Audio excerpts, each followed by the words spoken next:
Desde la cabina más importante de Long Island, en New York, infórmate de lo que pasa en tu barrio. En 3, 2, 1, arrancamos. Anthony from the Neighborhood en Latino Mix. Dale play a tu bocina. Bienvenidos, señores. Aquí estamos sábado a las 11 de la mañana en nuestro programa From the Neighborhood. Welcome to the show. This is Saturday, 11 o'clock, and we're having a great show today. As we do every single week, we get to go into different neighborhoods, explore, and find out what's it like to live there from the locals that you may or may not know. So, señores, aquí estamos descubriendo los vecinos y los vecindarios, donde nosotros conocemos a gentes que son locales y nos están contando su historia.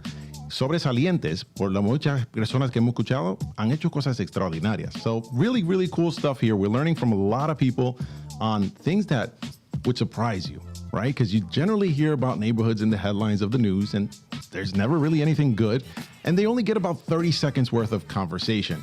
We go in here for about an hour. I'm banging on my producer's door for more, but we're getting into deeper stories that really tell you about people and basically their experience. So this is really cool stuff, guys. I really am glad that you're here. It's Saturday, 11 o'clock. I know I'm asking for a lot for a weekend, but the Saturday morning cartoons are over, and now this is where the adults have a lot of fun. And you know what? Not for nothing, I've had some kids on this show and some younger people that have been really, really influential that, hey, if your kid has an aspiration to be somebody, maybe they should tune in. Make this a family thing. Have a good time all together listening to the topics and to the neighborhoods that, hey, maybe you want to go out there and explore. So, señores, aquí vamos a explorar diferentes vecindarios con la familia. Invítelo todos sábado a las 11 de la mañana. Después de los muñequitos, ven y sintoniza aquí en Latino Mix. Y para que estemos en contacto, asegúrate de buscarme en Facebook, Instagram, the website, From the Neighborhood. Those 3 words, guys, are going to put you to me in any sort of platform. You're going to be able to find your boy right there and reach out to me. Also, download the app. Latino Mix app is really cool. There's a lot going on, and register on the website. Not only are you going to be able to find out about the events that we're getting involved in, but you can also find your own pictures. If you were at the event, we got photographers at the event taking pictures of what's happening and putting it on display. So, señores, muchas cosas aquí en Latino Mix con nuestro show From the Neighborhood. Y así regresamos nosotros en un poquito tiempo, pero voy a comenzar con una de mis favoritas canciones, From the Prince, El Príncipe. Let's go crazy. Wake up, everybody. Let's do it. No te muevas. Regresamos en tan solo minutos. De regreso con Anthony from the Neighborhood. Yeah. What was that? Did you hear that? That was Prince. Let's go crazy. Sábado a las 11 de la mañana nos estamos poniendo locos aquí en el estudio. Y así es que no tenemos que comenzar la mañana con mucha energía, con mucho entusiasmo para comenzar nuestros días. This is how it goes, guys. And we are here in the morning talking about, again, neighborhoods. So welcome to the show From the Neighborhood. And I just wanted to talk to you about a couple of things that really strike me. And that is that the station here is growing. And really, really cool stuff that's coming out. I mean, we've got programming that's 7 days a week. You've got the morning show, so make sure to check them out, La Dosis de la Mañana. You've got some great shows that are happening here on the weekend. There's one right before me, and then one right after me, The Urban Zone, which I enjoy that show very much, so make sure to go ahead and check them out.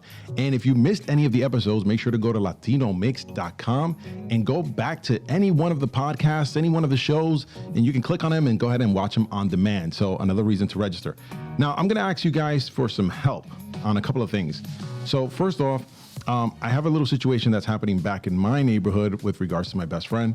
And if you guys are listening to this right now or even later, it's never too late. So jump on my Instagram, click on my link in bio. There's going to be a link there that's going to say donate to Camelia. And she's a little girl. She's only 4 years old. And basically, she's going through a really tough time with something extremely rare. It's called ataxia telangiectasia.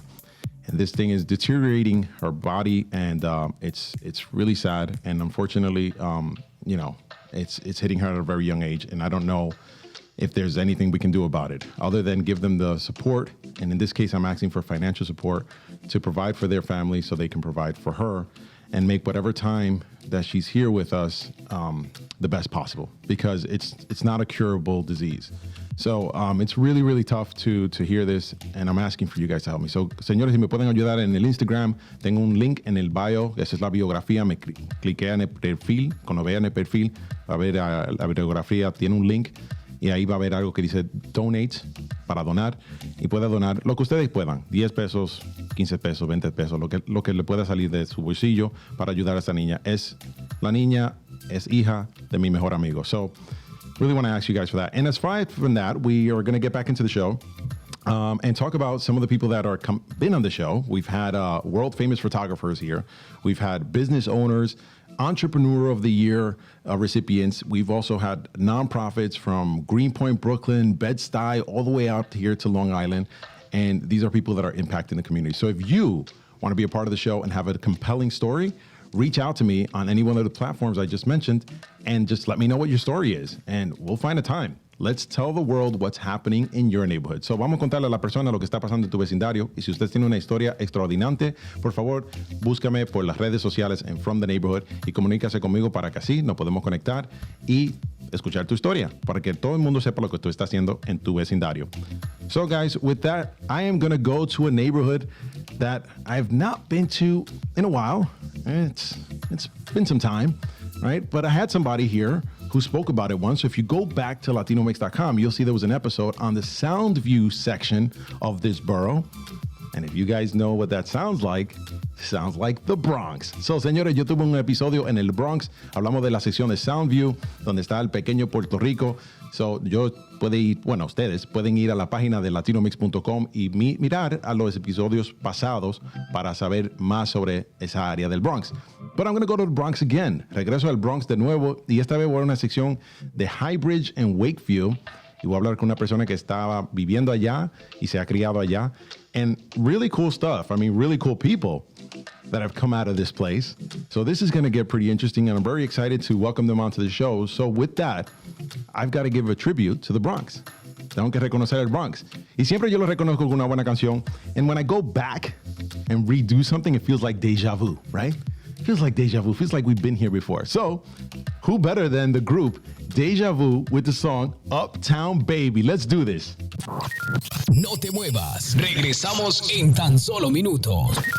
De regreso con Anthony from the Neighborhood. That's right. Because if it wasn't for the Bronx, welcome to the show. We have Camelia Pena. You are here on the show. Welcome to Latino Mixes from the Neighborhood. Thank you, Anthony. Camelia Pena-Rivera, para no meterme en problema cuando yo llegue a la casa. I did cut it a little short. Yeah, my bad. My bad. That's okay. It's that I'm so excited to have you here. You have such a big story to tell us, but it all started for you in the Bronx. Yes. All right. Yes. So tell me, how's the Bronx? Born and raised in the Bronx, baby. Wow. I lived in Dallas, and, I've come back, and now I'm in Westchester, my business, and where I live. But whenever you ask, I'm from Higüey first, right? Because I'm Dominican. Yeah. Both of my parents are from Higüey. They're from the same town. They grew up together. Yeah. Saludos a todos los dominicanos out there. So, esta dominicana viene desde el Bronx, nacida en el Bronx. Sí. So, I have from my notes, Highbridge, Wakefield. Where did you start? So I was born over on Grand Concourse, right? So papi siempre tuvo un negocio en esa área. So entonces me mandó a la escuela porque si se pasa la mayor parte del tiempo en el Bronx o en esa área del Bronx, entonces era más fácil tenerlo a nosotros en esa área. So we grew up in the Highbridge area. So you really know the Bronx because your father had a business there. So siempre que tiene negocio ahí conoce bien toda la comunidad. What kind of business did he have? So we started as a dry cleaners. So cuando ellos vinieron de aquí de luna de miel, they came on their honeymoon. A honeymoon? Yes. They came on their honeymoon. It was a cool thing to do. And then my uncle owned dry cleaners here, actually in Brooklyn, ironically. Yeah. Pero papi branched out to the Bronx, and then so he had a dry cleaners. I was born and raised in the dry cleaners. So they owned it before I was even born. Wow. They sold it when I was 14. So let me go back. Tu padre viene de luna de miel. They come here on a honeymoon, and then all of a sudden they stay. Yeah. So most people think of honeymoons like sandy beaches, getting the tan. They're like, no, let me come to New York. I hope it wasn't in the wintertime. Was it? You know what? That's a good question. I've never asked. Yeah. I like asking all these questions. I mean, we do have a beautiful tree, right? So like we do Christmas really nice here. Yes. But still, it's like you're coming from the Dominican Republic. Wait, they got married in July. No, so they came in July. In July? Yeah. All right, so then they had the Verano en Nueva York. Yes. But the streets are lined with gold here, right? Claro. So, La pompa abierta. That's what they had. Yes. So my brother's older than me, and he was born in Brooklyn. So they didn't branch out until like a couple of years after. So they lived in Brooklyn for a while, but I have no idea knowledge of the Bronx. You tell me the Bronx because, Bronx is one of the places that get this bad spin. And I know that, every neighborhood has its rough patches. But at the end of the day, like, you came out of there and you've got a compelling story. Tú tienes una buena historia de cómo ha sobresalido y ha crecido y la cosa que ha estabilizado. Y ahora tu segunda generación, que vamos a llegar a eso, right? We're going to get to your second generation and your offspring and what's that mean for the entire world, basically, at this point, because girls got power. So tell me life in the Bronx. Describe it to me. So life in the Bronx, papi, you know, it's ironic because although I was born and raised in New York, in the Bronx specifically, papi raised me very traditional, right? So I wasn't allowed to go outside. So for us, I went to Sacred Heart Middle School from kindergarten all the way to 8th grade, which is on Nelson Avenue in the Highbridge area. So I was there for 9 years. I actually am still in touch with some of those teachers over there. Look at that. Shout out to Sacred Brother Heart Steven, in the Bronx. Yes, Brother Steven's the principal over there. He was my brother's 7th grade teacher. And Miss Walsh and just Brother Colominas. I mean, you name it. I still remember, right? It's crazy. Think about the impact that teachers Social have media. on a child, right? Because, I mean, I don't know. You look very young, right? But Gracias. I'm sure years have passed. Yes, many. And you're still bringing them up. Like los años pasan y uno se recuerda de su maestro que le tuvieron un impacto. So this is amazing. Sí, de hecho todavía estoy en contacto con unas cuantas gente que estudié con ellos en la escuela, como el primero o segundo grado. So, nosotros íbamos temprano, él abría el negocio y del negocio me llevaban a la escuela. Yeah. De la escuela otra vez para el negocio. That's something big in the Latino. I feel like my parents too, you know, they came here, they set up bodegas and so forth. And I think that's something big about not just the Latino, you know, obviously we're on Latino Mix, so we speak of the Latino immigrant, but like immigrants in general, they come and they're just like, I've got to earn my piece here. Right. So how was that an influence in your life?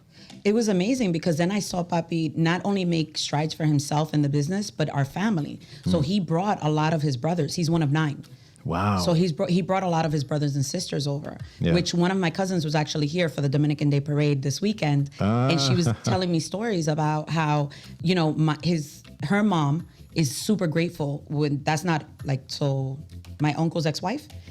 But she's like super grateful still to today to my father because he's the reason she's here. Yeah. So it's Dominicans just generational have big families. impact. La familia dominicana es siempre una familia grande que estamos mencionando el tío, del hermano, de la prima, del qué sé yo qué, and it goes on and on and on. But one thing I want to mention though, the Dominican Day Parade, which passed, it was the 40th parade. It happens the second week of August, and this was the first Dominican that arrived, I believe, or something like that. They started to establish like, hey, we should have a day, and all of a sudden we have so many more Dominicans later. You know, this thing happens. So on 6th Avenue, by the way. On 6th Avenue. They have multiple throughout, as you know, in a lot of the boroughs, but this one was the 6th Avenue one, 40th year. It was amazing. Yeah, I mentioned it a lot because I know you were a part of it. So now going back to you being a child growing up in the Bronx, what are your fondest memories? Like, cosas que tú te recuerdas del Bronx que tú dices, wow, eso contribuyó a quien yo soy. Aparte la maestra.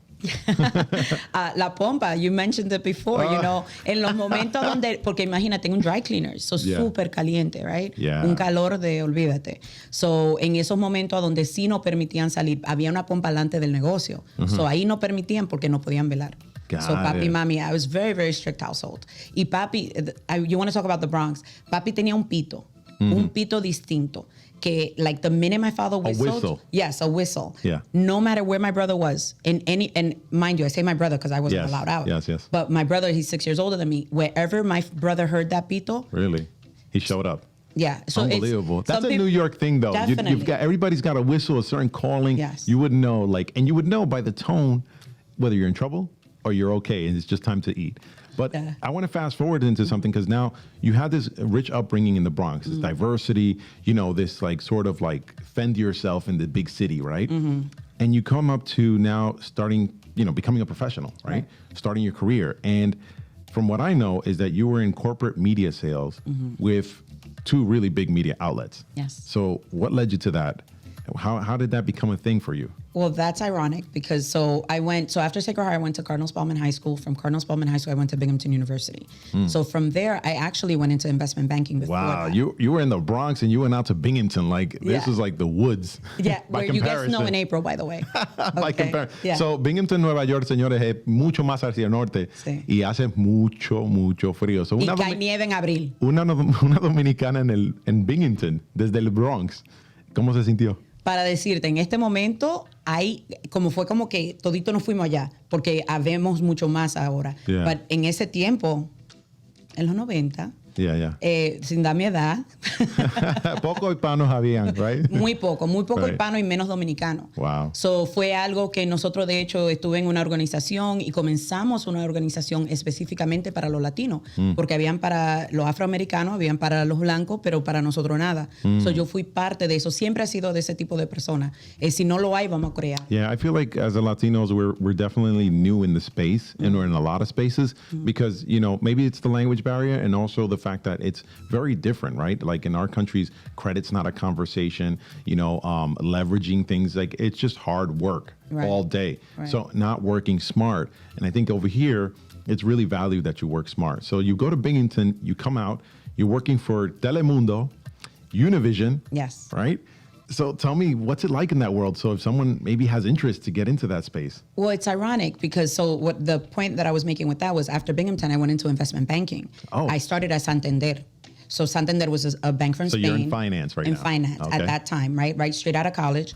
And I was like, well, you know, I want to work with the Latino community. So it was the Latin American division of investment banking. But somehow or another, as I grew up the ranks, I started getting away from that. They closed that division. Then I ended up on Oppenheimer, Wells Fargo. And I was like, I'm getting way too far away from my people, which is originally what I always wanted. Right. So I pick up, by that time, fast forward, I graduated, I had my daughter, and then I adopted 2 children. So I'm a single mom of 3 kids at that time. Wow. So I'm like, I need out. And I love you, Bronx, but I can't raise 3 kids here by myself. No, well, listen, you know, this is a voice of inspiration for a lot of people that are out there that, you know, maybe a single parent or maybe finding themselves in a career change. Like, listen, you just really just have to have the grit to want to keep going, right? So no te rendiste, seguiste. No, para siempre. So, en ese sentido, entonces me voy a Dallas porque tengo familia ahí. Me traté de llevar a mis padres y la tía de los niños que adopté y todo eso. Nadie se quiso ir. Me fui sola, me fui con la niña. Los otros niños vinieron después.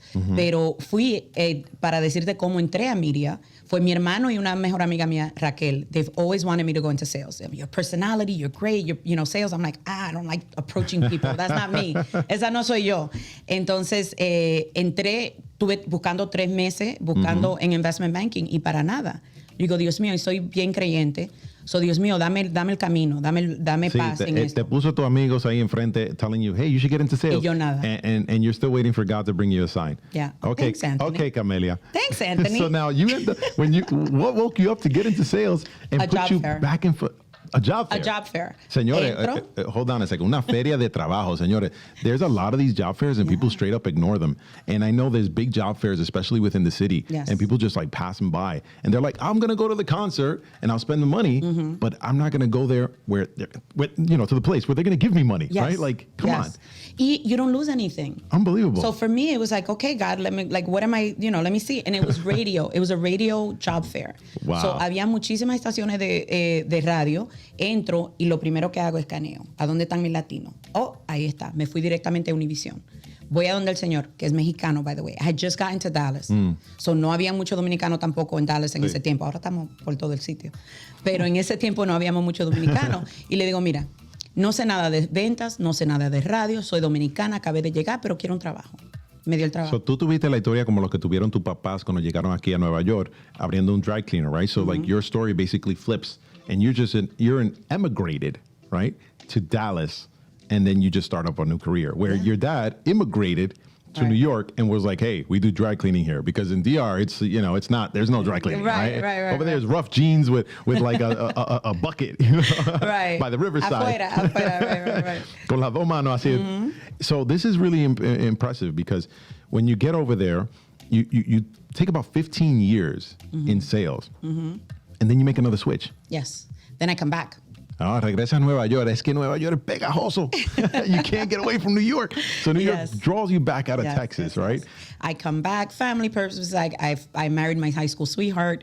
He tried to go. Yeah. So sweet. He tried going. He lived there with us for 3 years, and it was for our son. We have a younger son. Yes. Our younger son it was time for us to come back. Yes. So we come back, and I'm like, okay, corporate America was great and all, but I didn't get to really see my kids. Like thankfully my sister, who's amazing, she helped me raise the kids. So it was 2 single moms in a house, just raising kids, you know, and I went out, I worked, she raised the kids. It worked wonderfully until my husband came along. So Mr. Rivera shows up. Yes. But no, all jokes aside, he's amazing. And, you know, then, but it was time to come back. But I'm like, look, I can't go back into corporate. I just can't because I worked so much.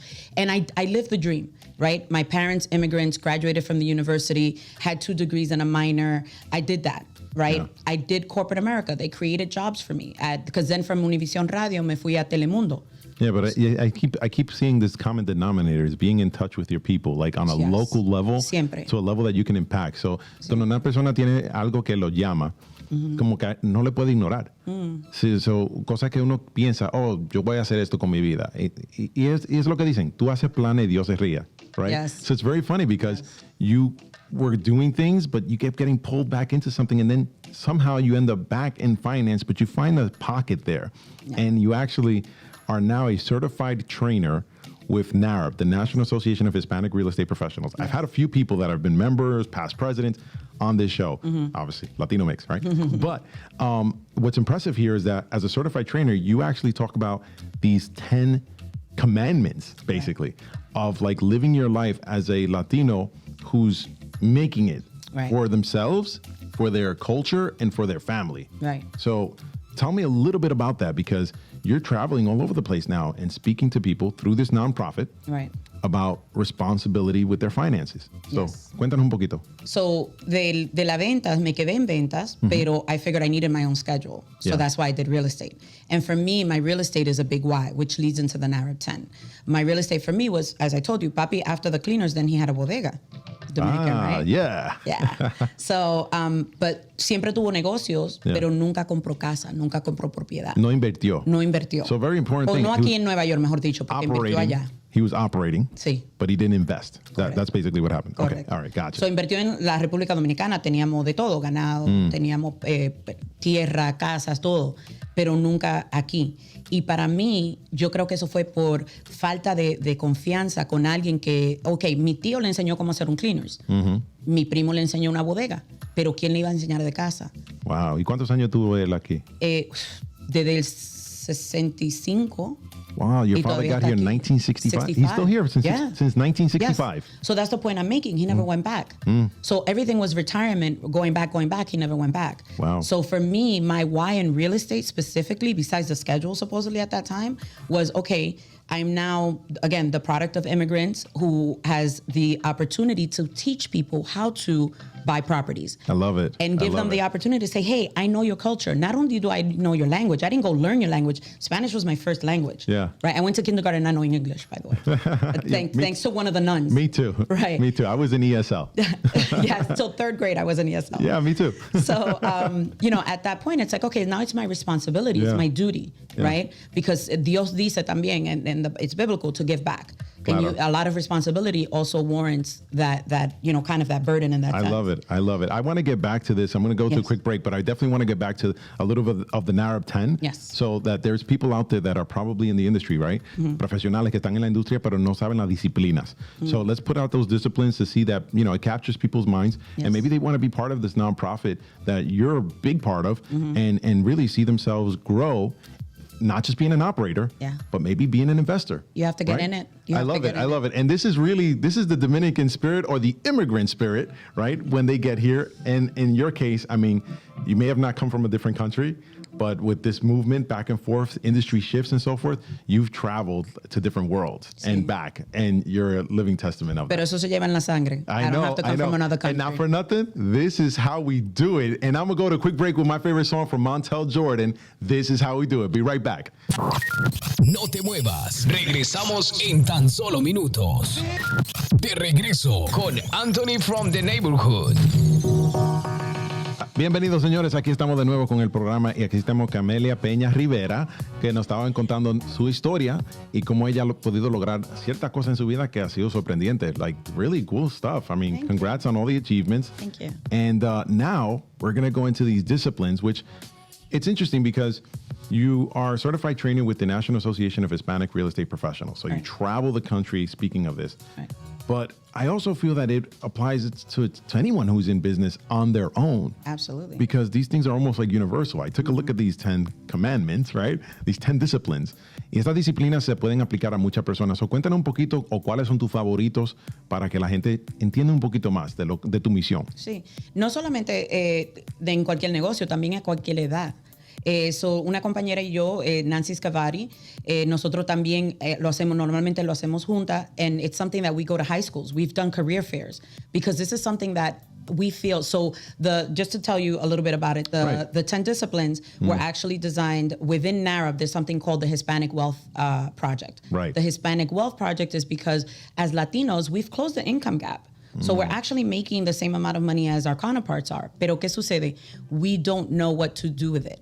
Interesting. What do we do with it? Our counterparts have papi and daddy and mommy, right? They have people who can actually guide them and leave them bonds and leave them stocks.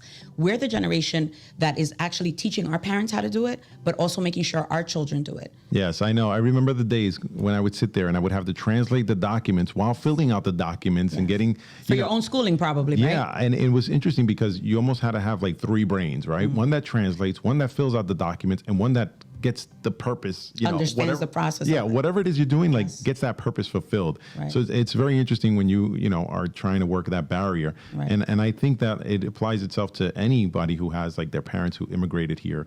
Right. But now we talk about them being operators, and like how do you evolve from that? And these disciplines, they lend to that, right? What do you do with that money? Yeah, basically, exactly. right? So being a part of NARAB and, I went into real estate, I'm like, so I always look for the higher level. How do I take it to the next level? For me, NARAB was taking it to the next level because they're a national organization. They're all within the same mission of increasing Latino households. Yeah. And also retaining them. Because just buying them does, ¿qué tiene eso? Generational wealth. Claro. ¿Qué sucede? Legado. Right. So let me ask you, where do you practice real estate?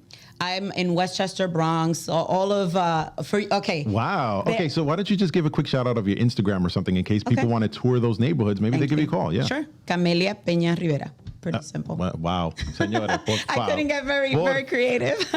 El nombre de ella, that's it. Sí. Gracias a Dios lo hago full time, pues entonces ahora me voy a donde se necesite. Sí. So ahora, y de hecho ahora estoy en Connecticut también. Estoy en Nueva York, en Connecticut. So toda esa parte para el norte, el Bronx, Westchester, y ahora también está practicando en Connecticut. Anthony le dice upstate, porque para él todo lo que está allá arriba es upstate.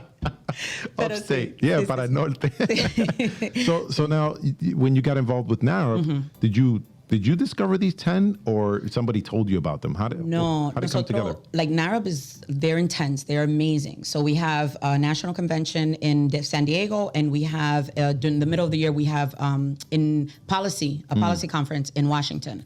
So that's where we discovered it, both Nancy and I, and we're the first ones in New York, actually. I think we may be the only ones still in New York area. Well, my involvement with it was someone knocking on my door for 6-7 years. And then I got involved and was vice president of a chapter, but these disciplines are huge, and I really want to get to 2 or 3 that you think really stand out. Absolutely. So in Washington, what stood out to me the most is the fact that a lot of these things I'm already doing, right? So one of my favorite ones and the one that hooked me was be generous to those who are less fortunate than you. Sea generoso a los que tienen menos que tú. Sí, porque eso le da propósito a tu vida. Yeah. Y para mí eso es algo que a los hijos míos yo lo crié de esa forma. Wow. No importa, yo fui madre soltera por 10 años. Right. Y hasta en ese momento siempre encontrábamos una forma, porque no es nada más con dinero. Tú puedes dar de tu tiempo, puedes hacer trabajo de voluntario y todo eso. Yeah. Pues para mí, I'm like, okay, ya yo estoy viviendo eso. I like that you said that because you went back to not just giving money in generosity, but also your time. Yeah. And you had those teachers that, were with you. Yeah. And you just shouted them out earlier in the show. And that's huge because they gave you time. Yes. They didn't give you money when you were a kid. Yes, and their talent, but it goes generational for me. So for me, that's my hook and anchor, is because even in my if you've heard me speak about it, my grandparents, en el pueblo de Higüey, mi abuelo era barbero y mi abuela le daba a la gente que no tenían casa, le entraba a la casa, lo bañaba y le daba de la ropa de ella. Luego mi papá en la bodega, si había una madre soltera, you know what, no me robe. No me robe, yo te doy las cosas. Te doy pamper, te doy leche, te doy la comida. Así era el papá mío, la Right? misma, yeah. So es algo que entonces luego se lo pasé a los hijos míos. Recuerdo, yeah. So, ok, listo, no hay problema. Sea involucrado en la vida de la familia porque ellos también te dan propósito. Be involved in your family's lives. Entonces, algo últimamente que me choca más, y más después de la pandemia, ok, lo hacemos por los hijos, lo hacemos por la familia, le queremos dejar esto, pero ¿qué sucede? Si le dejas plata y nunca tuvieron tiempo contigo, ¿en qué estamos? Yeah. Si trabajas tanto que te acabas de tu salud, entonces no quedas con ellos. There's so many of these things. So these things were already part of my So spending more time with your family. So Yes. that's really impactful That's number because 9 and 10. you don't just want to write a blank check to someone and then they don't